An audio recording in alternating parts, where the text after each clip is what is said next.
2000 feet. Into the ag, 47 degrees. ¡Güey!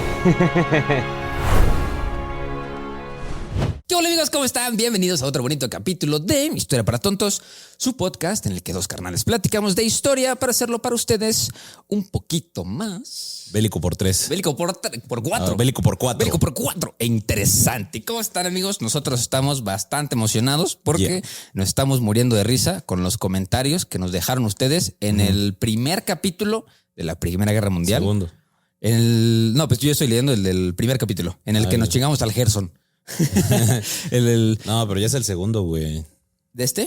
Sí, güey. Bueno, yo voy a leer del segundo. de la segunda parte. Sí. Yo lo voy a leer de la segunda parte. De la segunda parte. Yo me estaba muriendo de risa porque Ángel Romero hace 2 días nos puso: pensé que eran serios, pero con estas mamadas de progres ya ni te escucho, pinches basuras. Chinga tu madre, Está Ángel bien, Ángel Romero. Romero, está Nadie, bien. ni tu jefa te extraña, güey. denle al Ángel Arriba el lenguaje incluyente e inclusivo y los gays. Sí, yeah.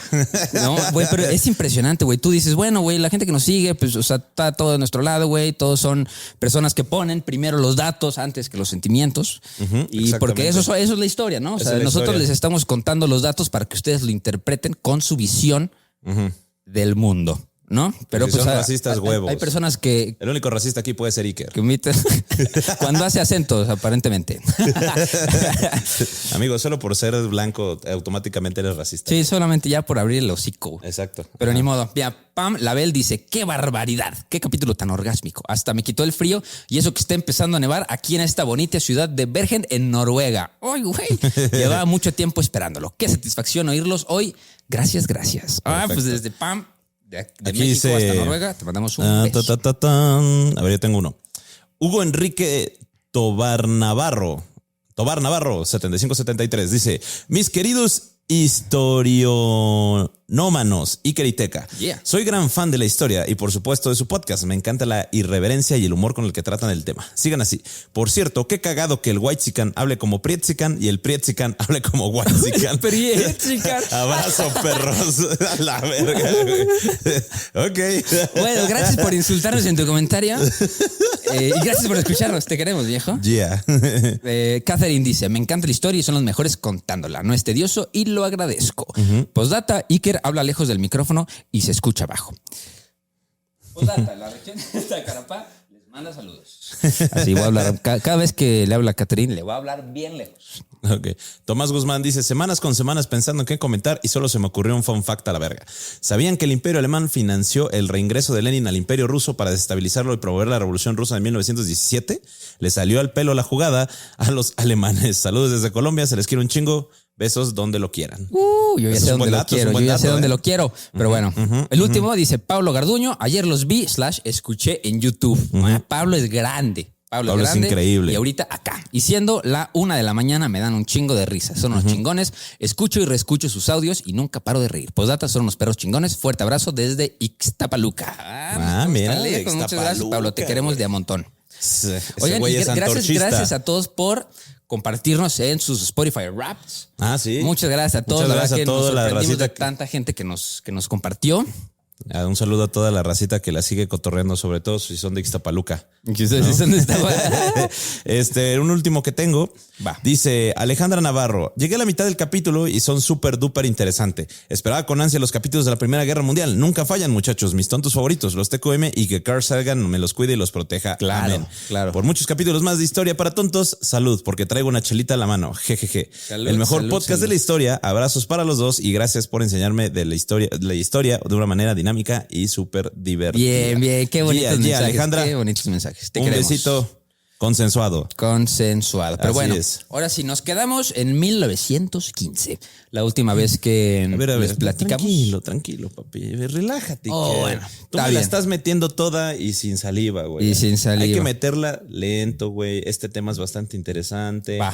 Hay que vamos. Romántico. Con contacto visual. Contacto visual. Con contacto visual sí, y besitos en el cuello. Sí, nada más. O sea, hay que darle un poquito de antecedente, un poco de foreplay. Ok, bueno. ¿No? Acuérdense ustedes qué estaba pasando en el capítulo pasado. En el capítulo pasado ya todo el mundo se estaba agarrando a catorrazos. Ya habíamos platicado de que la gente estaba literalmente atrincherada en hoyos que ellos mismos cavaron en el piso, tratando de llegar al mar, porque empezó la carrera al mar entre los franceses y los alemanes. Que el avance alemán fue muy bueno, fue muy grande. fue muy exitoso, pero de repente los detuvieron y los empujaron 80 kilómetros hacia atrás. Sí, que ¿no? acuérdense que ellos tenían el plan Schlieffen, que era de que agarrar a todos con los pantalones abajo y tratar de pues sorprender en la guerra, ¿no? Pero pues al parecer era el plan más importante de los alemanes y fracasaron en la aplicación de ese plan. Entonces, pues todo lo de después fue ya a mano alzada, así de que, güey, pues órale, vamos a improvisar a ver cómo le ganamos a los franceses. Así es, porque pues ya los alemanes pensaban y todo el mundo pensó que va a ser una guerra rapidísima, ¿no? Y que acuérdense que los alemanes habían dicho que la guerra iba a continuar, pero que ya habían perdido la guerra, ¿no? Debido a que no tuvieron el éxito que ellos habían querido. Y aparte que recuerden que el objetivo de Alemania era mandar el 80% de sus tropas a Francia, el 20% de sus tropas a las fronteras con Rusia, para poder tener una derrota rápida, que después la llamarán Blitzkrieg, ¿no? Blitzkrieg. Un Adolfito. Sí, justo Blitzkrieg. que no lo había dicho yo, porque me sonaba. Y dije, güey, esa guerra relámpago a mí me suena conocida. Sí, básicamente una Blitzkrieg, ¿no? Que ya el término se acuñará después, pero pues pero no le salió, por lo que tuvieron y se dieron cuenta que los rusos de repente llegaron con un putero de soldados. Tenían 2 Blitzkriegs. Y pues que los austrohúngaros nada más valían pa' pura verga, ¿no? Sí, porque los güeyes no podían completar el triunfo contra pues los rusos, ¿no? Entonces, pues tuvieron que dividir sus soldados y esta guerra de trincheras se alargó muchísimo, que empezó justamente en 1914 con el inicio de la guerra. Ya. Yo también tengo también, antes de empezar ahora sí pues a seguir la cronología que llevamos, estaba investigando un poquito sobre la perspectiva de los soldados, ¿no? De que cómo vivía un soldado promedio en la Primera Guerra Mundial, perdón, ¿no? Entonces, pues sabemos que del lado británico y alemán fueron inicialmente voluntarios, pero cada vez más eran reclutados por la fuerza. Y aquí hay una cosa muy interesante que no... bueno, ya conocíamos el concepto como de veteranos de guerra, porque ya lo habían implementado en algunos grupos de legiones romanos. Creo que habíamos platicado alguna vez, ¿no? Que había emperadores que le daban como un sueldo a los veteranos de guerra por su servicio y demás. Pero como que eso se olvidó en la Primera Guerra Mundial. Entonces no había veteranos de otras guerras, porque los veteranos que sobrevivían en pre-Primera Guerra Mundial, los regresaban a casa y pues a la mayoría los censuraban pues el relato de las experiencias de la guerra, güey, ¿no? Entonces, pues ya después con el tiempo se fueron formando asociaciones de veteranos o legiones, pero pues digamos que fueron principalmente voluntarios. Pero también encontré un dato interesante que habla sobre los prisioneros de guerra. Ok. ¿No? ¿Cuántos soldados habíamos dicho que habían peleado? Aproximadamente 13 millones de soldados murieron. Murieron, ¿no? Bueno, de los prisioneros de guerra, unos 8 millones de soldados se rindieron y fueron hechos prisioneros de guerra, que por lo general estaban recluidos en campos de prisioneros. Entonces, creo que ya les platicamos un poquito en el capítulo de la Paz de Westfalia, pero todas las naciones beligerantes ya habían prometido antes acatar las convenciones de La Haya, en las que se regulaba el trato justo y humano para los prisioneros de guerra, que tópate este dato, güey, resultando que la tasa de supervivencia de los prisioneros de guerra fue mucho más alta que la de los soldados en el frente. O sea, tenías más posibilidades de guerra rindiéndote y estando a la merced del enemigo al 100% en un campo de concentración casi, a estar peleando en el frente, ¿no? Entonces, pues, de hecho, las capturas se solían producir no en pequeñas unidades, güey. O sea, no llegaban 3, 4 con una bandera blanca, sino que llegaban en masa, güey. O sea, de que personas en trincheras en masa llegaban con banderas y decían, güey, ya estamos a su merced, por favor, no nos maten. ¿No? Que fue caso también muchos en la batalla de Verdún. Porque ¿cuánto duró esa madre? 9 meses. Ya les habíamos contado en el último capítulo de que si no hubiera sido por la callecita esa, hubieran perdido la batalla. Sí. Entonces, en el asedio de Maubeuge, unos 40,000 soldados franceses se rindieron. En la batalla de Galicia, unos rusos hicieron entre 100,000 y 120,000 prisioneros austriacos, güey. O sea, se rindieron 120,000 personas en un día. ¡Pum! Ya, no quiero pelear. Dice, las grandes capturas se produjeron por el lado ruso, con la rendición de la ofensiva de Borislav. Adivina cuántos se rindieron, güey. ¿Cuántos? Entre 325,000 y 400,000 alemanes y austriacos se rindieron. ¿Cómo rindes a tanta gente, güey? ¿Cómo rindes a 400,000 personas, güey? Güey, son 400,000 personas, o sea, ¿cuántos debieron de haber sido? Sí. ¿No? Sí, no mames, güey. A mí me sorprende eso. Pues yo creo que la gente se entera, ¿no? De que, güey, ya vamos a perder la guerra. Si no nos rendimos ahorita, nos morimos, ¿no? Y si estás viendo que todo el mundo se va a rendir, pues también te rindes tú, ¿no? Entonces, en Kaunas, tengo también otro dato, las fuerzas rusas cercadas acabarían por rendirse en 1915 con 20,000 soldados hechos prisioneros y 12,000 soldados alemanes se rindieron en la Entente en la primera batalla de Marne. O sea, sí hubo muchas rendiciones masivas, que pues la neta era lo que había que hacer para no morirse. Ya lo vimos en las estadísticas que pues los prisioneros de guerra tenían más probabilidad de sobrevivir que las personas que peleaban en las guerras. Güey, neta que fue una guerra súper terrible, cabrón. Pues que, güey, todas las guerras están terribles. Todas las guerras. Pues sí. esta sobre todo. Sí. Pero por ejemplo, aquí también tengo, güey, el Imperio Otomano sí se pasaba de verga con los prisioneros. Ese güey es como Estados Unidos con la Convención de París, que dice, yo no estoy obligado a nada. Pues literal, el Imperio Otomano dio un maltrato a sus prisioneros de guerra. De los 13,000 prisioneros de guerra, la mayoría indios, apresados tras el asedio de Kut en Mesopotamia, pues 4,000 murieron en cautiverio. Y pues sí, güey. O sea, de que un sobreviviente escribió, fuimos conducidos como bestias, abandonar suponía morir. O sea, del otro lado del mundo no era la opción rendirse, ¿no? Si estabas peleando contra el Imperio Otomano y te rendías, lo más probable es que también te iban a matar. Sí, así pasaba. Okay. Entonces, bueno, ahorita ya vamos a hablar un poco sobre cómo fue la guerra a partir de 1915, porque aquí es la continuación de la guerra. Es el estancamiento de la guerra, sí. ¿No? Es donde así se queda como en un stand-by donde nadie gana y nadie pierde territorio. Nos vamos para acá y nos vamos para allá. Entonces, como lo comentamos en el capítulo pasado, ya durante esta guerra se utilizan lo que es el gas, ¿no? Las nuevas armas de destrucción masiva, que son los gases venenosos como el gas cloro, ¿qué otro gas? El gas arín, ¿no? Entre muchas otras agentes químicos. Y lo cual ha dado un cambio muy, muy brutal a la guerra, porque pues de repente, güey, una nueva arma que pues como lo dijimos, no solo te quemaba la piel o te quemaba los pulmones, sino que si sobrevivías a ese pedo te daba cáncer. Sí, no, que yo tengo aquí las cifras de que pues como los civiles no tenían máscara de gas, entre 100,000 y 260,000 personas se murieron debido al uso de armas químicas, pero años después. O sea, fueron los afectados postguerra, güey. Y bueno, también ya tenemos el uso de los aviones, ¿no? Como arma, pues como un arma. Sí, como un arma. Pues nueva también, básicamente, ¿no? Donde hablamos pues de las mecánicas de de que justamente la mecánica de la hélice y el arma al momento de disparar. Y no sé si hablamos un poco de la guerra naval, ¿no? Que la guerra naval también se convierte en un punto de inflexión dentro de esta batalla, ya que los cruceros alemanes estaban dispersados por todo el mundo y muchos de estos fueron utilizados para atacar a los barcos mercantes de los aliados. Fueron perseguidos sistemáticamente por la Marina Real británica, aunque no antes de causar daños considerables. Uno de los ataques más exitosos fue cuando el SMS Emden, parte del escuadrón alemán de Asia Oriental, estacionado en Qingdao, capturó y hundió 15 buques mercantes, un crucero ruso y un destructor francés. La mayor parte de los que regresaban a Alemania fueron hundidos por la Marina Real, pero hubo otros que sí lograron sobrevivir. Recuerden que en la parte del Pacífico, los británicos y los japoneses se encargaron de quitarle todas sus posesiones a Alemania dentro del Pacífico. De esa parte del Pacífico, y es por eso que Japón entra en la guerra, ¿no? Porque dice como de, güey, yo me quiero quedar todas las islas que van a estar abandonadas. Los imperios están de moda y me falta moda.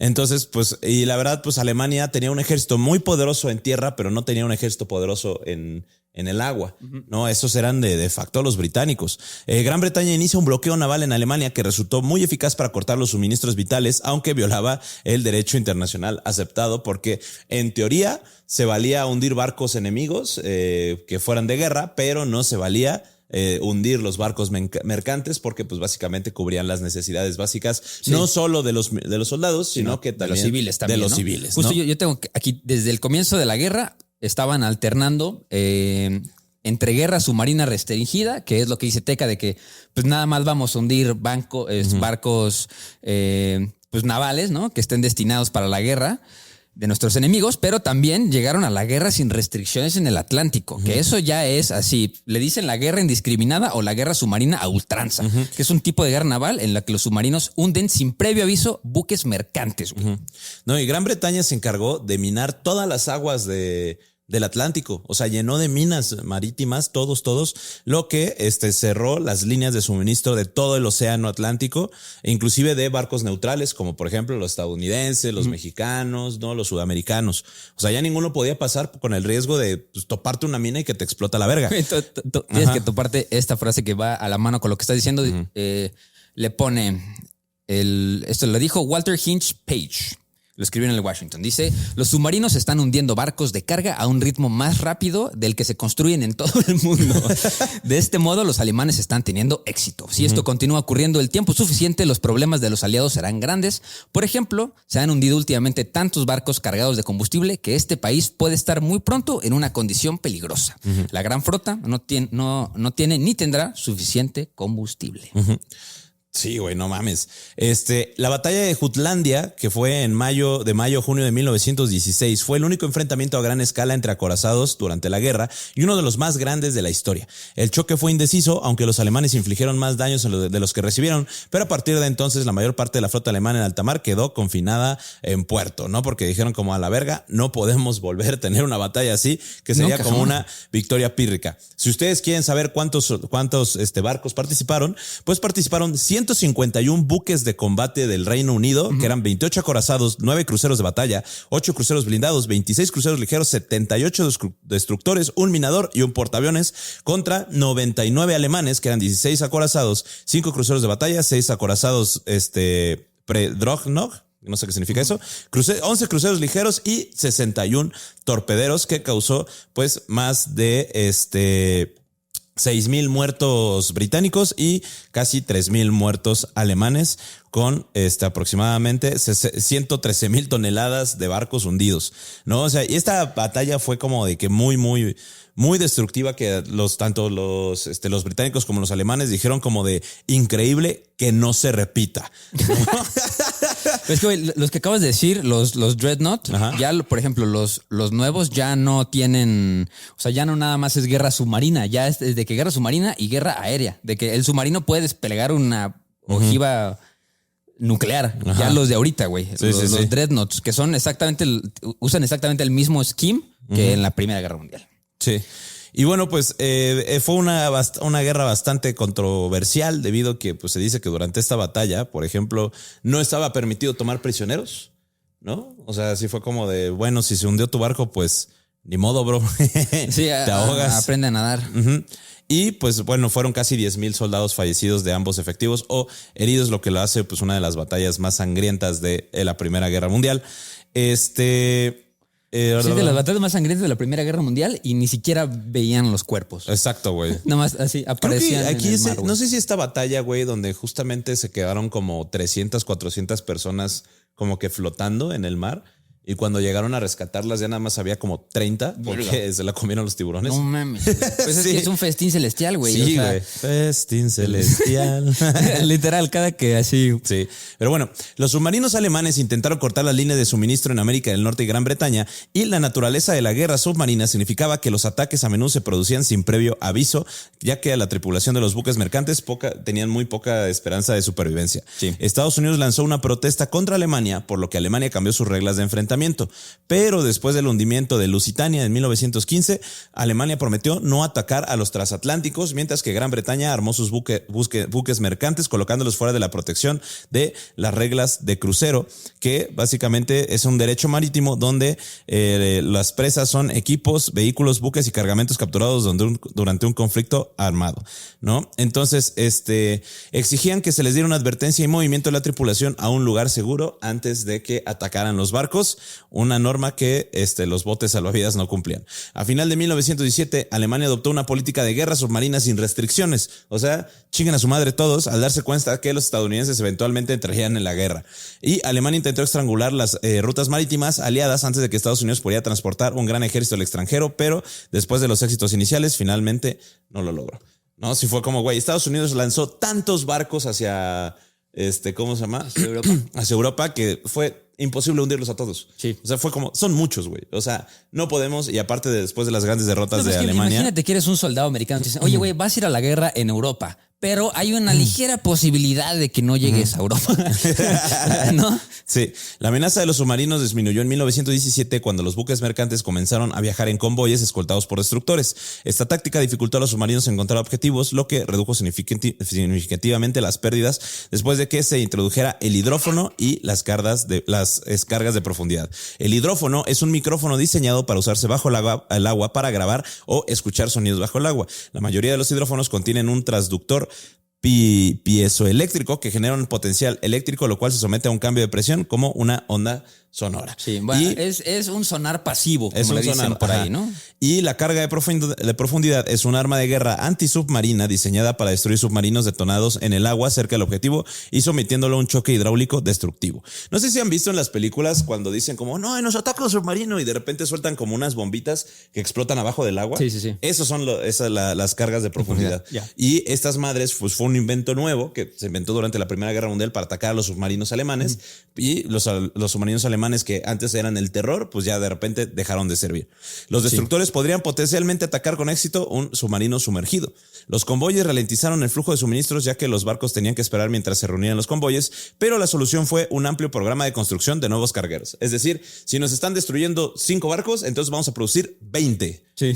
A la verga. Y algo muy, muy chistoso de los avances que se hicieron como tecnológicamente en la guerra naval.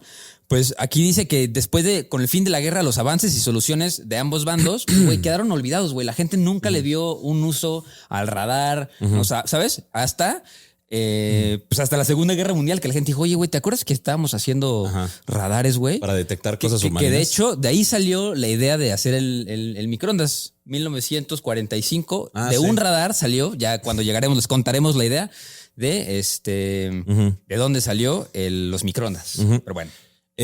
Los buques de transporte de tropas eran demasiado rápidos para los submarinos y no viajaban por el Atlántico Norte en convoyes, sino viajaban por el Atlántico Sur y los submarinos hundieron más de 5,000 barcos aliados y a costa de 199 submarinos. O sea, cada submarino, güey, hundió 400 barcos. Opa, no mames. No sé, güey. A ver, déjame hago una división. No, perdónenme. Eso es. No estudiamos eso. Necesitamos la calculadora y los numeritos. Bueno, no. Cada submarino hundió 25 o 26 barcos. Está bueno. O sea, güey, es un putero, güey. Y la Primera Guerra Mundial también vio el uso del primer portaaviones de combate, que era el HMS Furious, que fue un crucero de batalla modificado de la clase Courage, construido por la Marina Real Británica durante la Primera Guerra Mundial. Que de hecho, antes de la invención de las guerras, de las bombas atómicas, tener portaaviones y qué número de portaaviones tenías era el nivel de poder que tenías en ese momento. Sí. O sea, tener un portaaviones era el arma más poderosa del mundo. Fin. Sí. Y se empezaron a utilizar y se popularizaron ya que pues atacaron un hangar de Zeppelins en Thundern, ¿no? Que los Zeppelins, o sea, güey, a mí se me hace como que el arma más estúpida que pudieron haber creado en la Primera Guerra Mundial. Como le dicen los americanos. Bombardear con Zeppelin. Un sitting duck. Un pato sentado, güey. Literal. Es así. ¿Neta? Pues, güey, es un pato sentado, güey. Puedes tirarlo bien fácil. Sí. Es lo más tonto, güey. Es un pato sentado. Dispárale. Está sentado, güey. Sí, güey. Sí. Que de hecho, eso se me hace muy, muy curioso del Zeppelin en la Primera Guerra Mundial. Yo ayer estaba leyendo la historia del Hindenburg, pero dije, no lo voy a contar porque es hasta la Segunda Guerra Mundial. Bueno, vamos a hablar un poco del Zeppelin. Va. Durante las primeras guerras mundiales, durante la Primera Guerra Mundial, el dirigible alemán fue operado por separado por el ejército y la marina, y el ejército asumió el control de 3 dirigibles restantes después de las bajas de 3 zeppelines más antiguos. Los bombardeos con zeppelines, especialmente como los tenían hacia Londres, cautivaron la imaginación del público alemán y tuvieron un éxito material limitado. No obstante, estos ataques, junto a posteriores bombardeos con aviones, provocaron la desviación de hombres y recursos en el frente oriental, aunque el miedo de estos ataques afectó hasta cierta medida a la producción de la industria. También lo estamos viendo con el contexto que tenemos hoy en día. Imagínate ser un güey adentro de una trinchera que jamás ha visto un Zeppelin en su vida. Acabas de llegar a los Estados Unidos, güey, en un barco, te bajas y de la nada llega así, una madre enorme en el cielo, muy arriba, que no puedes dispararle. Pues ya. O sea, güey, pero los Zeppelins eran los que bombardeaban Londres, güey. ¿Cómo llegaban? Sí. Es un pinche globo gigante, güey. ¿No tenías aviones con pistolas ya, güey? Exacto. Las primeras operaciones ofensivas de los dirigibles del ejército revelaron rápidamente su extrema vulnerabilidad al fuego terrestre cuando bajaban a baja altitud, claro, lo cual provocó la pérdida de muchos dirigibles. Como en este momento no se habían desarrollado bombas especiales, en esos primeros ataques se lanzaron proyectiles de artillería. O sea, básicamente no existía la bomba aérea. lo que utilizaban eran los proyectiles que pues, disparabas desde un cañón, güey, Sí, ¿de qué? pues, esperando que explotara, Sí. ¿no? Porque no existían el bombardeo. No, y aparte, no nada más están ahí muy vulnerables, están llenos de helio e hidrógeno, que Sí. es de los gases más flamables que hay. Ujú. Dice, 3 de los ataques que fracasaron o de los grandes Zeppelins fue el 5 de agosto de 1914, donde el dirigible Z bombardeó Lieja. Debido a la nubosidad, tuvo que volar a una altitud relativamente baja, lo que lo hizo vulnerable al fuego de armas ligeras. Los daños provocaron un aterrizaje forzoso cerca de Bonn, donde el dirigible quedó totalmente destruido. Durante el ataque se lanzaron 13 bombas, que provocó la muerte de 9 civiles. El 21 de agosto del mismo año, 2 Zeppelins resultaron dañados por fuego terrestre mientras apoyaban las operaciones del ejército alemán en Alsacia, donde perdieron 1. Durante la noche del 24 al 25, otro bombardeó Amberes, impactándose cerca del Palacio Real y matando 5 personas. El 1 y 2 de septiembre y 7 de octubre hicieron ataques menos efectivos, pero finalmente fue destruido por la Royal Navy Service. Pues sí, la neta, no estaban tan buenos. No Güey, estaban eran tan una buenos. basura, güey. Sí, estaban chafas. El 20 de marzo de 1915, el Kaiser prohibió temporalmente bombardear Londres y el dirigible Süd-Lance partió para bombardear París, pero fue dañado por fuego de artillería mientras cruzaba el frente y dio la vuelta. Pero los 2 Zeppelins llegaron a París y lanzaron 4,000 libras de bombas, matando solo a 1 e hiriendo a 8. Güey, Sí, fue No mames. la peor arma de la guerra, ha sido hasta el momento el Zeppelin. güey, Sí, está pero chafa, cabrón, güey. En 1917, el alto mandato alemán intentó utilizar un Zeppelin para entregar suministros a las fuerzas de África Oriental Alemana, pero un avión L-57 que iba a realizar una misión, lo destruyó. Sí, un Zeppelin claro. se estaba construyendo y fue modificado para otra misión. Y llegó casi a su destino, pero tuvo la Oye, ahora orden de regresar imagínate por que hubieran radio, estado güey. nuestros amigos los kamikazes en la Primera Guerra Mundial, hubieran tenido menos chance.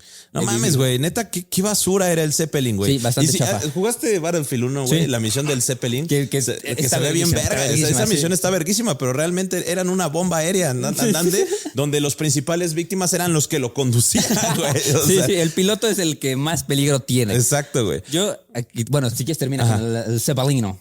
Bueno, ya terminamos, Y güey. el Pinche Zeppelin. Zeppelin vale yo verga, tengo güey. aquí la historia también Ajá. de los primeros tanques. Ok. De los primeros tanques. Pero ¿no? ¿en qué año es? El tanque salió por primera vez al campo de batalla el 15 de septiembre de 1916. Ok, terminemos con 1915 Va, entonces. órale. Porque todavía falta un chingo, güey. Va. Bueno, a finales de febrero de 1915, con la victoria del ejército alemán durante la segunda batalla del lago de Masurianos, las tropas rusas se retiraron a Prusia Oriental. Porque acuérdense que ya en 1915 ya tenemos 2 frentes principalmente, lo que es el frente oriental y el frente occidental. Por ejemplo, los rusos durante la Primera Guerra Mundial movilizaron una gran cantidad de soldados, pero realmente ellos sí tenían un gran problema de abastecimiento. O sea, tuvieron problemas, uno, en la inferioridad numérica y problemas de reclutamiento. Los rusos no querían irse a la guerra, ¿no? 2, problemas de la organización del mando, porque los rusos justamente no estaban bien organizados, tenían un ejército bien pitero, ¿no? Los oficiales siempre tenían tensiones entre ellos porque venían de diferentes etnias, entonces no se llevaban bien. Había un gran problema en la comunicación y el abastecimiento porque no tenían grandes líneas ferroviarias que pudieran abastecer rápidamente, mientras que los alemanes utilizaban trenes para poder movilizar absolutamente todo. Los rusos utilizaban carretas, ¿no? Entonces eso hacía lentísimo el abastecimiento. Por ejemplo, los rusos tenían 5 millones de hombres, de los cuales tenían que utilizar casi 4 veces de munición. O sea, necesitaban, por 5 millones de hombres necesitaban 20 millones de municiones, los cuales no podían producirlas y cuando las producían no llegaban al ejército. Esto daba una escasez de armamento y aparte Rusia tenía un pedo gigante con el dinero. Estaban pobres. No, Rusia era, a pesar de ser un imperio gigantesco, no tenían absolutamente nada de dinero y esto daba una debilidad financiera, ¿no? En octubre de 1914 el país empezó a tener problemas para pagar sus compras en rublos y ya que pues, los prestadores pensaba que el rublo se iba a devaluar, entonces no iba a valer absolutamente nada, por lo que tuvieron que solicitar el apoyo financiero de los británicos, que gracias a sus inversiones en el extranjero podían avalar sus compras, pero llevó un aumento de la deuda exterior rusa, especial con el Reino Unido, que esto llevó a casi 16,000 millones de rublos oro. El doble que tenía en 1914. ¿No? Entonces, Reino Unido acreedor de 3/4 de la nueva deuda. Esto fue de las principales cosas que causaron posteriormente ya la Revolución de Octubre, ¿no? Sí. Que fue pues el golpe de estado bolchevique contra el Imperio Ruso, que después hizo que Rusia se saliera, ¿no? O sea, Rusia neta no le fue muy bien. Sí, porque aparte, como ya sabemos, en 1915 se puso como un alto a la guerra, o sea, como que se puso un poco, ya no estuvo tan sangriento, como que la gente estaba a la espera, pero ya la estrategia para ese momento era interferir en las líneas de suministro enemigas, presionar por flancos e intentar desmoralizar y desgastar materialmente al enemigo con bombardeos de artillería. O sea, justo, ya no era tanto, o sea, Sí. conflicto uno a uno, Directo. ya era, ajá, exacto, tratar de desmoralizar y desgastar materialmente a los enemigos. Por eso, la importancia de los submarinos. Sí. ¿No? Que ya tenemos la frase esta que les acabo de leer de que, oye, güey, tantito más y nos quedamos sin gasolina y sin gasolina nada de esto puede estar pasando. Sí. Ahora, también del otro lado, porque usualmente nada más hablamos de los alemanes, franceses, británicos, Sí. ¿no? Pero aquí también Austria-Hungría estaba en guerra con Serbia, ¿no? Que acuérdense que Austria-Hungría quería invadir Serbia y conquistar todas esas regiones, pero tampoco les fue muy bien porque resultó que los serbios eran más aguerridos de los que ellos pensaron, ¿no? Por lo que en el frente oriental, pues Austria-Hungría se estaba enfrentando tanto a los rusos como a los serbios. Algo que funcionó bastante fue que aquí lo tenía, puta madre, lo acabo de perder. Aquí está. Bulgaria declara la guerra a Serbia el 14 de octubre de 1915 y se unió al ataque del ejército austrohúngaro bajo el mando del ejército de Mackensen con 250,000 hombres que ya estaban en marcha. Serbia fue conquistada un poco más de un mes, ya que las potencias centrales, que ahora incluía Bulgaria, enviaron casi 600,000 tropas. El ejército serbio, luchando en dos frentes y enfrentándose a una derrota segura, se retiraron al norte de Albania. Los serbios sufrieron una gran derrota en la batalla de Kosovo. Montenegro cubrió la retirada serbia hacia la costa adriática en la batalla de Mojkovac, el principios de 1916. A finales de 1915, una fuerza franco-británica desembarcó en Salónica, en Grecia, para ofrecer ayuda y presionar al gobierno que declarara la guerra a las potencias centrales. Sin embargo, el rey proalemán Constantino I, que era el rey de Grecia, destituyó al gobierno proaliado de Eleftherios Venizelos antes de que llegaran la expedicionaria aliada, ¿no? Por lo que el frente macedonio permaneció prácticamente estático. Las fuerzas francesas y serbias recuperaron algunas partes de Macedonia, pero hasta finales de 1916, ¿no? Entonces aquí es donde ya pues todo el mundo está intentando acercar más adeptos, ¿no? Dentro de la guerra. Como dijimos, esta era una guerra prácticamente de propaganda. Entonces todo el mundo quería seguir jalando más y más aliados, ¿no? A tal grado, pues, que Austria-Hungría le prometió a Bulgaria territorios serbios a cambio del apoyo, y pues lo cual causa que Serbia caiga en 1915. También en septiembre de 1915, la Entente lanzó una ofensiva en la tercera batalla de Artois y la segunda batalla de Champaña, y la ofensiva británica en Luz. Los franceses habían pasado el verano preparándose para esta acción y los británicos habían asumido el control a una mayor parte del frente para liberar a las tropas francesas del ataque.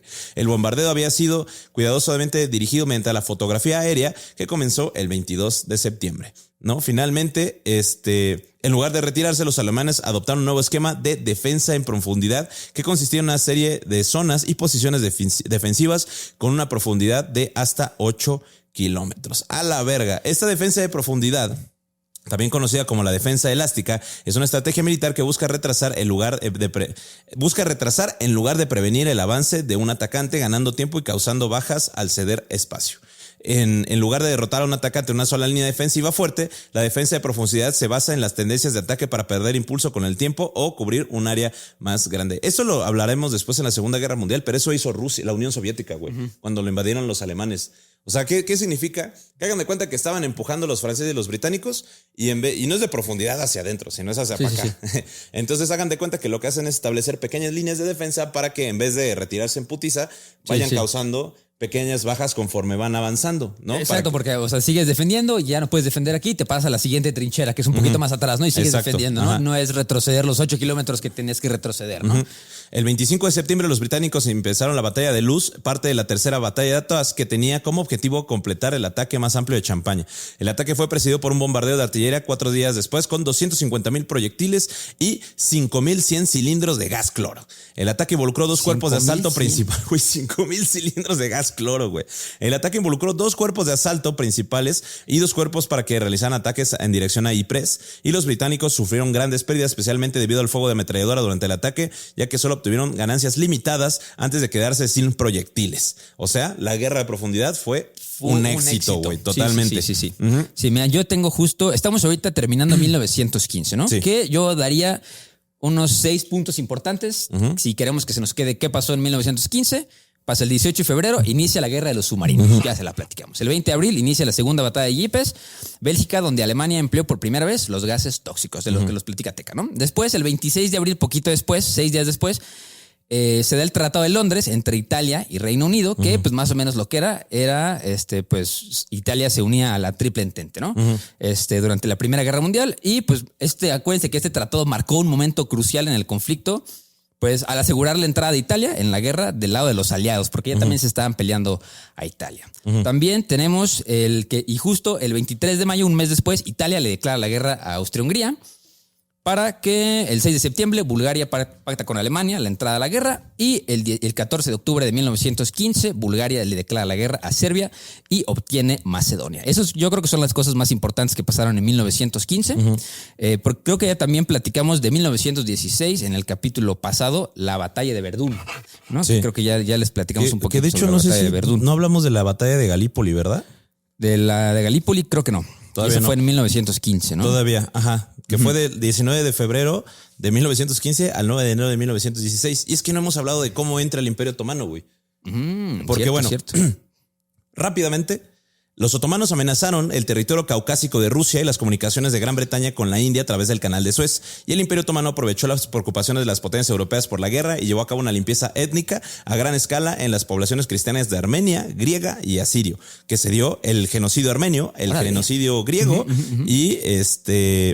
y el genocidio asirio, ¿no? Que fue, güey, terrible, güey. O sea, sí, los otomanos dijeron, chinguen su madre todos. Sí, ¿no? que aparte fue súper innecesario, güey. Ni siquiera estaban en la guerra esos brothers. Nada más fue una limpieza étnica porque sí. Y recuerden que los otomanos entran en la guerra debido a que tenían muchas tensiones con Rusia, ya que pues, Rusia quería los territorios otomanos. Y era la excusa por el momento. Pero el Imperio Otomano ya era un imperio que valía verga. O sea, ya estaba en súper decadencia, ¿no? Entonces, empieza la guerra con Rusia principalmente, pero pues obviamente como ya estaban todos estos acuerdos secretos con las potencias francesas e inglesas, obviamente pues empieza el Imperio Otomano entra directamente. Ahora, la campaña de Galípoli es considerada una de las batallas más sangrientas de ¿cómo se llama? De toda la guerra, ¿no? Duró un año, güey, en primer lugar.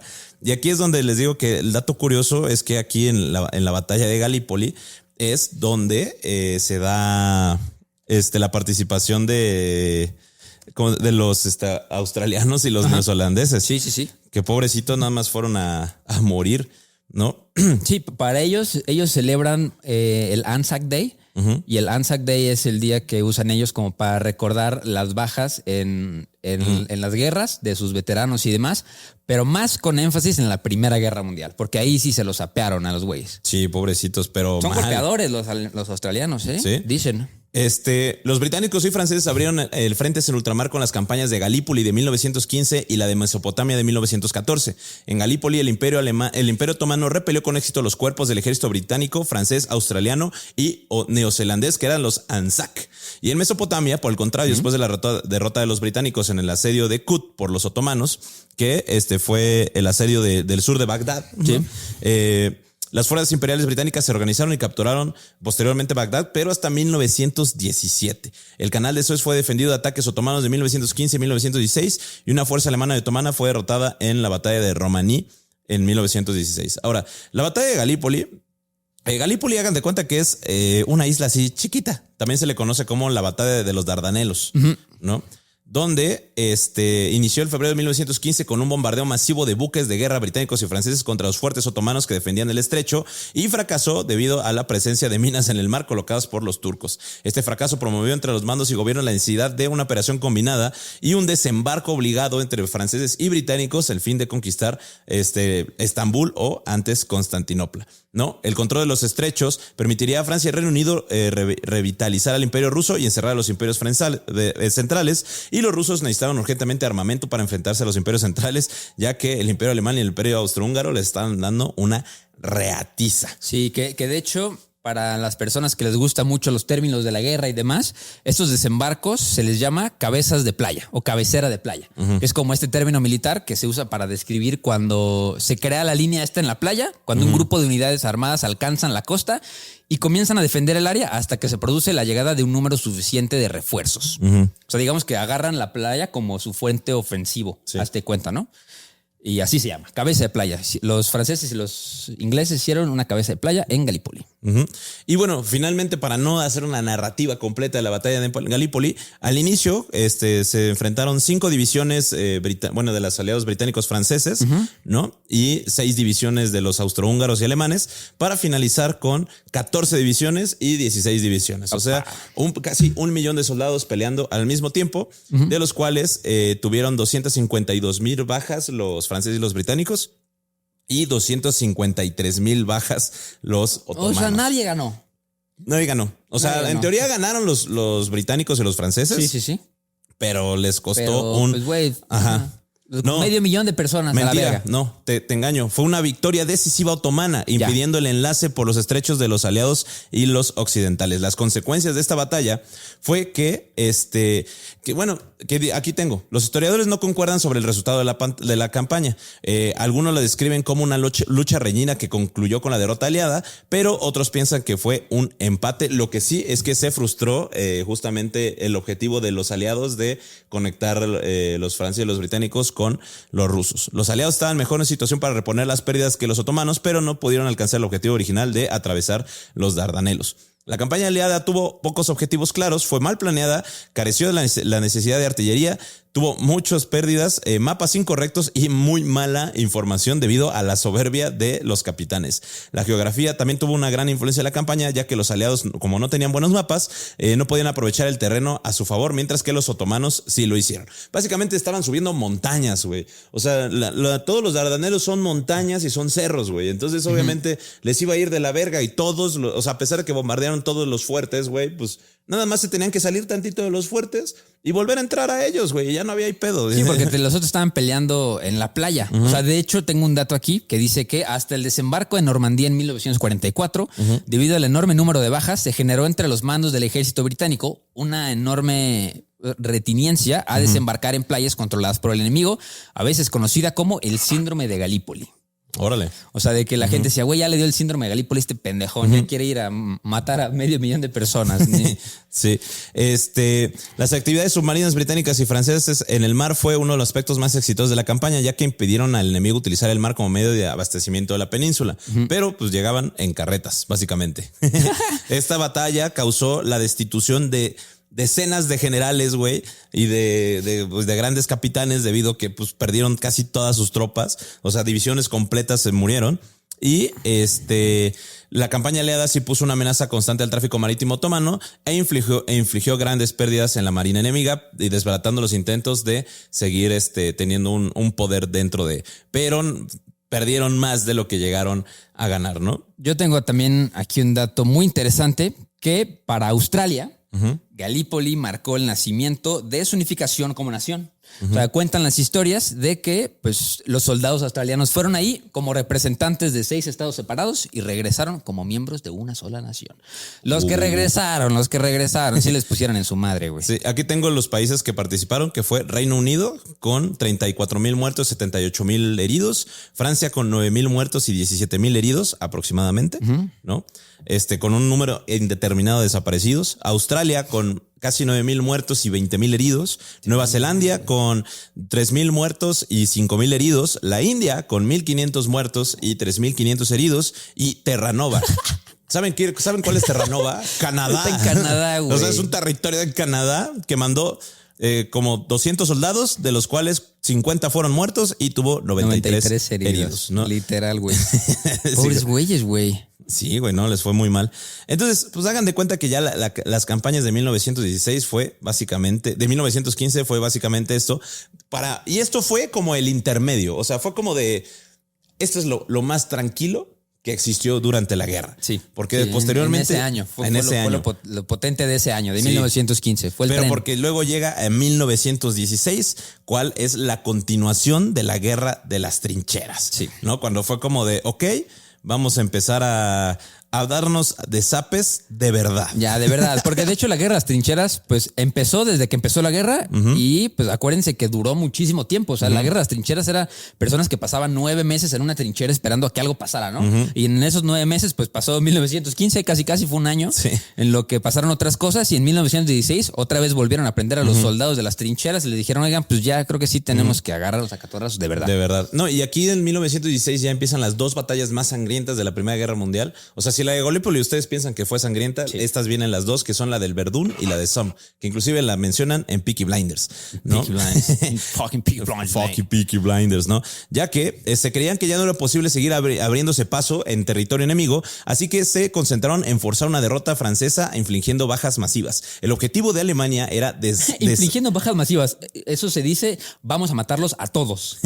Sí, su nuevo objetivo era desangrar literalmente a Francia. Se adoptaron 2 estrategias, lo que ya mencionamos que era la guerra submarina sin restricciones para cortar los suministros, y la segunda sería ataques constantes contra el ejército francés destinado a infligir el máximo número de bajas. La Alemania planeó atacar una posición desde que los franceses no podían retirarse por razones de estrategia y orgullo nacional, que era atrapar a los franceses, por lo que se eligió la ciudad de Verdún, porque era una importante fortaleza rodeada por un anillo de fuertes que se encontraba cerca de las líneas alemanas y porque protegía la ruta directa a París. Los alemanes se limitaron al tamaño del frente de 5 a 6 kilómetros para concentrar la potencia de fuego de la artillería y evitar un avance de una contraofensiva. También se mantuvo un control estricto de la reserva principal, alimentando a las tropas suficientemente para poder seguir dando suministros.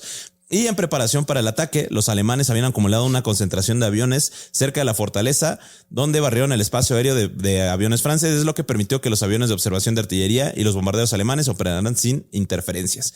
En mayo de 1916, los franceses respondieron desplegando escuadrillas de caza con un avión que se llamaba los Nieuport, ¿no? O los Nieuport de Lange, que eran aviones totalmente superiores sobre Verdún, y se convirtió en un campo de batalla tanto aéreo como terrestre. Sí, terrible. Y ahora sí, ya entra el tanque. ¿En la batalla de Verdún? Pues en 1900, ahorita les digo. En 1916, 15 de septiembre de 1916, ahora sí. Ok. En la batalla del Somme. Ah, bueno, vamos con Verdún y luego con el Somme. Pero según yo, Verdún ya la dijimos el capítulo pasado, ¿no? No, güey, este es en 1916. Hablamos de la Ypres. No, hablamos de Verdún. No, güey. Yo hablé de Verdún en el pasado. Hablamos del Camino Santo, güey. ¿Te acuerdas? Hablamos del Camino Santo, de Verdún, de Philippe Pétain. Hasta le leí un quote a todos los tontos. Que él era el que defendió el camino sagrado, que pasaban camiones cada 16 segundos. ¿Te acuerdas? No. ¿No te acuerdas? Bueno, las personas sí se van a acordar. Ya leímos todo esto, bro. Ya leímos toda la batalla de Verdún. Sí, Simón. Ya habíamos dicho que llegaron 1,500 cañones de 8 divisiones alemanas. Ah, creo que sí. Sí, ya les habíamos platicado la batalla de Verdún. Que los estaban cachando afuera de Verdún, ¿te acuerdas? El mismo ejército francés, por si desertaban, los mataban, güey. Sí. ¿Te acuerdas de eso, güey? Sí, ya me acordé. Pero sí. ahora sí podemos... Que hubo, un alrededor de 1 millón de bajas. 1 millón de bajas. 1 millón de muertos. Y yo rompí el cesarión porque me emputé. Bueno, entonces, pero el punto es que la batalla de Verdún, 1 millón de bajas, y ahora sí viene la batalla del Somme. Pero la del Somme, que también estuvo terrible, güey. Sí, estuvo igual de terrible que la de Verdún, o hasta poquito más, güey. No, yo creo que peor, güey. Sí. Bueno, pero aquí sale en la batalla del Somme el primer tanque del mundo, el tanque pionero, como le dicen, el Mark I, ¿no? Que es el primer tanque de combate de la historia. O sea, y la neta era así, su primer diseño, pues sí estaba bien rudimentario, la neta. Era una caja blindada con orugas, capaz de superar trincheras y alambradas. Que eso es lo importante. Que también les quiero platicar de lo que le estaba platicando Teca fuera del aire sobre el alambre de espino, que eso fue un invento exclusivo de la Primera Guerra Mundial. No sé si ustedes conocen el alambre de púas o el alambre de espinas.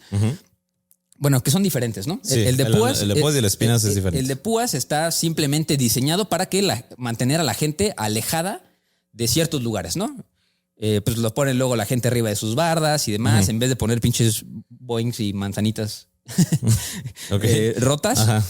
Pero en la Primera Guerra Mundial, se inventaron el alambre del espino, que pues es una malla de tiras metálicas con bordes afilados cuya finalidad es impedir el paso de personas no autorizadas, pero la cosa no era tanto impedir el paso, sino era cortar y dañar a las personas que pasaran por esos lugares, ¿no? Porque, como dice Teca, pues la guerra de trincheras era de quién podía más, ¿no? Y te replegaban y luego tú ganabas territorio y luego te replegaban más y luego tú ganabas territorio y así avanzabas, ¿no? Y pues lo más probable es de que muchas veces, si volvías a retomar el territorio que perdiste, pues regresabas a la trinchera en la que estuviste antes, ¿no? Retomabas ese territorio. O, pues si le ganabas el territorio al otro, pues te quedabas con su trinchera. Entonces, el alambre de espino, pues los ponían en el borde de las trincheras porque sabían que eventualmente se iban a salir de las trincheras y personas iban a llegar. Y las trincheras eran lugares, pues los más insalubres del mundo. Del mundo, güey. O sea, de hecho, hasta había una enfermedad que no sé si lo comenté el capítulo pasado, que se llamaba el pie de trinchera, güey. No. El pie de trinchera, también conocido como pie de inmersión, es el nombre con el que se conoce a la enfermedad descrita por primera vez durante la Primera Guerra Mundial a los soldados que habían permanecido durante el invierno en trincheras anegadas de agua. O sea, literal, se te caen los dedos del pie, güey. ¿Ves esto, güey? A la verga. O sea, literal, es por tener los pies todo el tiempo mojados. Se te pudre la piel, güey. Se te pudre la piel, güey. Te da un edema rojo y doloroso en el pie, acompañado de focos supurados, linfagitis y hiperpulsatividad arterial. Que para que sea doctor, seguramente hay alguien diciendo yo no entendí ni madre. Pero bueno, entonces se inventaron el alambre de espino, güey, que lo ponían en las trincheras y literal se los voy a poner en los show notes, que ya no me pueden decir ni verga porque ya hay show notes siempre. Que pues literal estaba diseñado para que pasaras y te hiciera pequeñas cortadas en los pies o en los brazos o donde sea para infectarte. Y esto fue de las armas más letales en la Primera Guerra Mundial. En la Primera Guerra Mundial. Pero bueno, entonces el tanque, el Mark I, estaba diseñado justo para pasar sobre este tipo de cosas, ¿no? Sobre las trincheras y las alambradas. Era lento, llegaba a 6 kilómetros por hora, más o menos, y pesaba 28 fucking toneladas. Pero, o sea, sí representaba una tecnología nunca antes vista en el campo de batalla. O sea, en la batalla fueron 49 tanques, los mandaron. Imagínate que estás en la batalla y llegan, bueno, no llegaron 49, llegaron 32, porque los otros no llegaron por fallas mecánicas. O sea, no llegaron el 20 y tantos % de los tanques. Entonces, pues, güey, literal causaron pánico, güey. En todos los lugares donde leo esto, güey, ponen pánico con negritas, güey. Entre los soldados alemanes que nunca habían visto algo similar y lo llamaban los monstruos de hierro, güey. Entonces eran imposibles de destruir con armas convencionales. Que de hecho, no sé si conocen al güey que hizo un tanque que rentó una retroexcavadora y le puso, no sé si conoces ese güey. Es nuevo, o sea, es de los 2000, que rentó una retroexcavadora y le puso así, güey. Pues así se sintieron los alemanes en ese momento. No lo podían parar con nada de lo que tenían a mano, ni las granadas no funcionaban. O sea, pues X, ¿no? Pero pues la neta sí logró que muchos alemanes huyeran despavoridos, ya que las ametralladoras y los rifles no podían hacerle nada, ¿no? Pero pues respondieron con granadas y artillerías, logrando detener así algunos tanques, ¿no? Para los soldados británicos esto fue muy bueno porque pues les dieron un respiro al romper las líneas enemigas y muchos se sorprendieron de la fragilidad y lentitud de los tanques, pero pues la neta se hicieron pues mala fama, literal, estos güeyes, ¿no? O sea, empezaron a decir así que, güey, es la máquina invencible. Y aparecía de que los alemanes ponían de que máquina invencible en sus periódicos y la gente desertaba, güey. Así decía, güey, yo no quiero pelear contra eso, güey. O sea, si tienen máquinas a las que yo no puedo hacer nada contra ellas, güey, ¿a qué me voy a ir a parar ahí como idiota, güey? Y pero sí. Ese fue el primer tanque en 1915. Aquí tengo un dato curioso. Dice, los tanques no fueron tan fiables como en un principio pudiera parecer, ya que seguían siendo vulnerables a artillería pesada, sufrían constantes fallas mecánicas y quedaban prisioneros de obstáculos más grandes. Se atoraban en las trincheras. Güey. De hecho, solo 21 de los 49 tanques disponibles del 15 de septiembre de 1916 llegaron a entrar en combate y la decisión de usarlos le valió no pocas críticas a Douglas Haig, que era el general, a quien se le acusó de mostrar el arma secreta demasiado pronto como para elevar su rendimiento hasta límites más aceptables, ¿no? Pero sí, como dice Iker, fue bastante útil. La recién llegada 41ª División, apoyada por el tanque D-17, se apoderó de la población de Flers, mientras que los neozelandeses del cuerpo británico hacían lo mismo con las líneas alemanas situadas en la ciudad. En el flanco izquierdo, los canadienses tomaron Courcelette, en una batalla que también participaron diversos tanques, y finalmente los carros de combate posibilitaron asimismo la ocupación de los bosques de Bazentín, aunque fuese de forma indirecta, ya que los vehículos no podían penetrar por los árboles, pero cumplieron sus objetivos de los laterales de los bosques, obligando a los alemanes a retirarse totalmente. Despavoridos, güey. Yo tengo un tripulante británico, tengo un quote que escribe en su diario. Dice, era como estar en una olla de presión llena de humo y ruido, pero cuando vi a los alemanes correr, supe que valía la pena. Ahora, bueno, la batalla del Somme. Ya, ahora sí. Ajá. Fue de las batallas más largas y sangrientas de la Primera Guerra Mundial, con más de 1 millón de bajas entre ambos bandos. ¿No? Las fuerzas británicas y francesas intentaron romper las líneas alemanas a lo largo del frente, mientras que y el principal propósito de la batalla era distraer a las tropas alemanas de la batalla de Verdún. Sin embargo, las bajas del Somme terminaron siendo superiores que esta misma. O sea, hagan de cuenta que lo que querían hacer los británicos y franceses era que los alemanes se distrajeran de Verdún para poder vencer en Verdún y de ahí ya hacer una batalla, una victoria definitiva, lo cual no le salió muy bien. La batalla es recordada principalmente por su primer día, ya que el 1 de julio de 1916 los británicos sufrieron 57,000 bajas. Vete a la verga, güey. En un día. Constituye la batalla más sangrienta del ejército de la historia de los británicos. Igualmente, para los alemanes fue descrita por sus oficiales como la tumba de barro del ejército en campaña. Cuando acabó la batalla, ambos bandos habían comprobado que hasta qué punto podía ser mortífera la guerra moderna. La suma importancia del Somme en el devenir posterior de la guerra queda reflejada en las palabras del oficial e historiador británico James Edmonds, que dice: no es demasiado arriesgado decir que las bases de la victoria final en el frente occidental fueron sentadas en la ofensiva del Somme de 1916. Sí, pues güey, para los británicos la batalla del Somme es la mayor tragedia militar del siglo XX, güey. Así solita, güey. Sí, totalmente. O sea, los británicos no pensaron poder perder tantos soldados en un solo día. Y ahorita estoy viendo las fotos que luego así las guardo mientras estoy haciendo el capítulo para los show notes. Estas no las voy a poner, güey. No, güey, no. Estas no, se chingan, las buscan ustedes, güey. Están terriblísimas, güey. No, y aparte aquí hubo una cosa muy interesante, porque la batalla duró varios meses, pero hay una cosa que se llama la guerra del desgaste, donde justamente era desgastar al enemigo, ¿no? Con constantes bombardeos, ataques con gas, ya ni siquiera ataques directos, ¿no? Y esto se me hace una estupidez de la Primera Guerra Mundial. Porque en la Primera Guerra Mundial, no sé si han visto películas de la Primera Guerra Mundial o han jugado videojuegos de la Primera Guerra Mundial, la estrategia principal era llamar a las tropas a salir de la trinchera para hacer un enfrentamiento directo. Porque esto no lo hemos dicho, pero la Primera Guerra Mundial fue la última batalla cuerpo a cuerpo en el mundo. Sí. O la última gran guerra cuerpo a cuerpo en el mundo. Porque después dicen, no, pero es que acuérdense que los polacos atacaron con caballería a los tanques alemanes en 1939. Sí, güey. Eran espadas y lanzas contra tanques. No, aquí sí eran cargas de bayoneta. Sí. En los cuales, pues, era una estupidez porque aquí también quedó, ya, pues, la caballería quedó totalmente sobrepasada porque los ataques de caballería eran inútiles. Se piensa que creo que murieron aproximadamente como 100 o 200 millones de caballos, güey, en toda la guerra. Es que, güey, después cuando avanzaban las ofensivas, pues los güeyes ponían una ametralladora, güey. O sea. No, y las trincheras que pasaban se convertían en pues, las tumbas de todos los soldados. O sea, y no hay ninguna representación en la actualidad que me recuerde tanto a las fotos que estoy viendo ahorita como en la película en la última película del Hobbit, güey. Que están agarrando a catorrazos entre los de adentro de la montaña y los elfos y los orcos y la verga, güey. Que nada más están parados sobre un mar de muertos, güey. Sí. Así se ven las fotos, güey. Así se ven las fotos. O sea, de que realidad que supera la ficción, esto está, híjole, qué puto. Sí, no, o sea, fue una batalla terrible.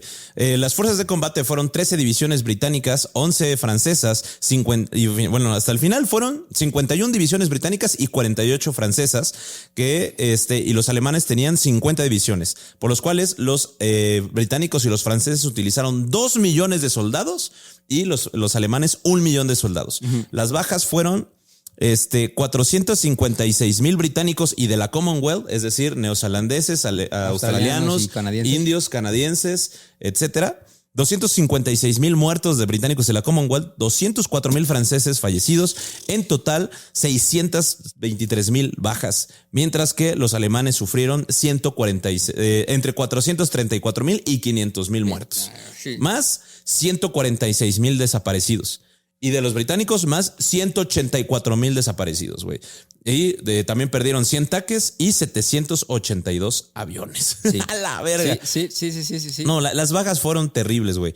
Los efectos estratégicos fue que antes de la batalla los alemanes relegaban al Reino Unido al mero papel de la potencia naval y no pensaban que las tropas británicas fueran muy difíciles de derrotar en tierra, al menos no tanto como los franceses y los rusos. Sin embargo, la importancia de los británicos en las operaciones de la Triple Entente aumentó considerablemente a partir de la batalla del Somme y reforzó aún más cuando estallaron motines en el ejército francés y desató la Revolución Rusa de 1917. O sea, hagan de cuenta que los franceses habían perdido tanta gente que ya ni siquiera los soldados querían pelear. Y en Rusia hubo una guerra civil.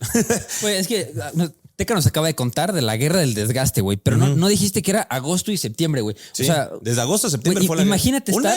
imagínate estar 2 meses, güey. O sea, imagínate estar todo agosto y todo septiembre adentro de una trinchera sin comer, casi sin comer, peleándote diario junto a tu compañero muerto, güey. Sí. O sea, de hecho no me sorprende las fotos que toman así de que la mirada de las 1000 yardas. Y tú, obvio, güey, ¿cómo no vas a quedar traumadísimo después de ver eso, güey?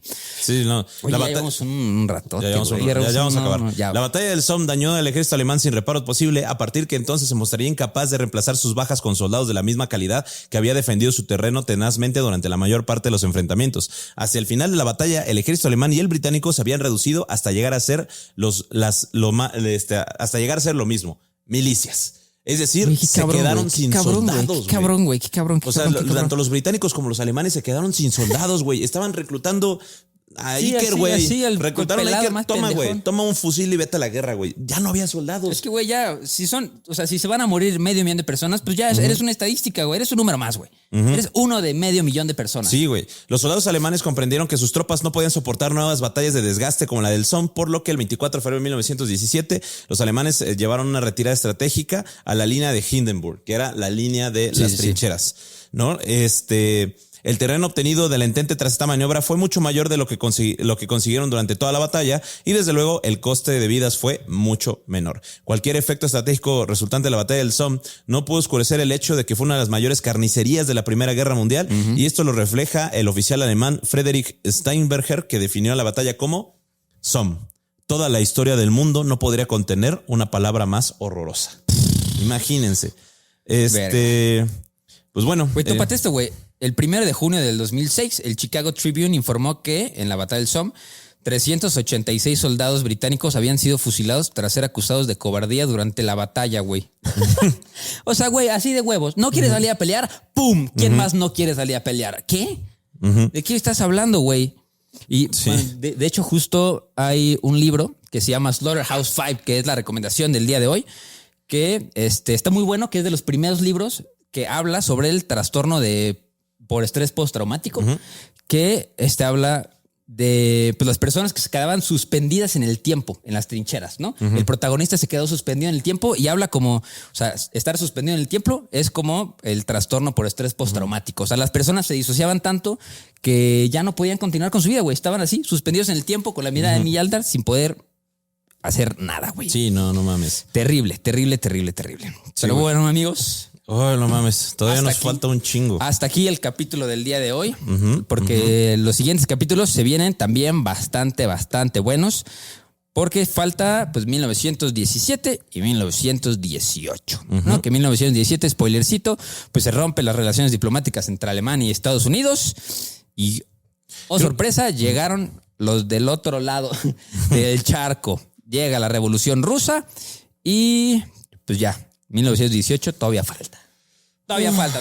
Pero todavía esto se viene mucho. Buenísimo. Muchas gracias por escucharnos. Una recomendación, yo ya recomendé. Una recomendación. Híjole, no sé qué recomendar. Ya tengo que estornudar. Salud. Cúbranse bien, hágase un chingo de frío para que no estornuden como el Teca. Esa es la recomendación. Yo estoy enojado, güey, porque este es el invierno más frío que vamos a tener en el mundo, güey. Este es el invierno más... Hasta ahora. Hasta ahora, güey. Este es el invierno más frío hasta ahora. Hasta ahora, Es güey. diciembre, ya es un chingo de calor. Estaba escuchando un podcast anterior que decíamos, no, es noviembre, hace mucho frío. No mames, güey. Güey, a mí, yo Que le se oculte el sol. hace rato le dije al Sebas, güey, me llegó un mensaje a mí, a mi hermano, de urgencia. Esta noche tápense, zonas montañosas de Santa Fe, menos 15 grados. Y tú, ¿cómo que menos 15 grados? Güey, con menos 15 grados le digo al Sebas que si tienes plantas, se murieron todas a la verga. Sí, si tienes pollos, puercos, vacas, lo que sea, se murieron todos a la verga. Si no tienes casa, te moriste a la verga. Te moriste a la verga. Ni modo. Pero bueno, amigos, los queremos mucho. Quédense con nosotros en la bonita temporada de la Primera Guerra Mundial. Y recuerden que no hay historia, sino hay un... Güey, no hay un SOM. No hay un SOM. Ay, no, qué terrible, güey. Sí, ni modo. Adiós, amigos. Adiós, adiós, adiós, adiós.